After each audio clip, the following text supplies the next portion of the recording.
Aaron, how are you able to kind of put into words just what happened today?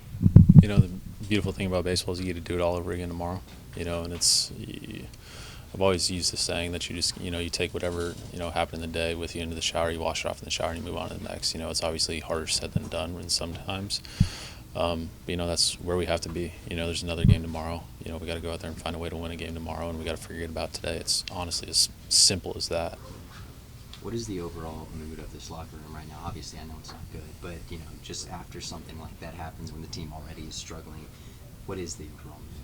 Yeah, and I think that everyone's sitting in this locker room is like, we're still confident, we're still comfortable in the ability that we have, and knowing that on a day in day out basis, more often than not, we're going to get the job done.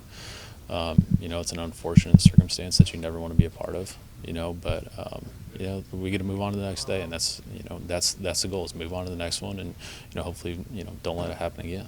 Is there a way to even put into words or explain just what has caused the struggles this season, or today even specifically? No, I think that's the beautiful game of baseball. I think if it was played on, if it was played in computers, and it was, you wouldn't have to play the game. It's bloopers here, homers here, all these things, you think that all these things go against you, but in reality, there's a lot of things that go for you that we forget about at the same time. So on a day like today, you think about all the things that went against you, but tomorrow we're going to get some fortunate bounces, and we're going to be able to move forward and kind of build that momentum. How does this bullpen as a collective unit kind of turn the page and make things right here? Yeah, it's just just move on to the next. It's the beautiful thing about being a bullpen arm is that guess what? You don't get very much time off.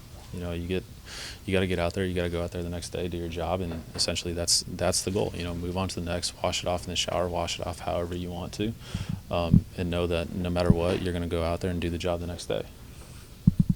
As a pitcher, is there anything that you were seeing in the ninth inning with Scott and Iggy? No, I think that's just baseball. It's fun. It's a funny game. You can sit there and say, you can watch the first inning and watch, fastballs go right down the middle that, get popped out to the catcher, and then, pitches, 3 balls outside that, drop in for hits. It's just baseball. It's, again, if we were played in computers and we played in, pitch metrics and all these things, then what's the point of playing the game? So that to me is the beautiful part of the game, is that, it's, obviously you don't want things to not go your way, but, it's part of the game.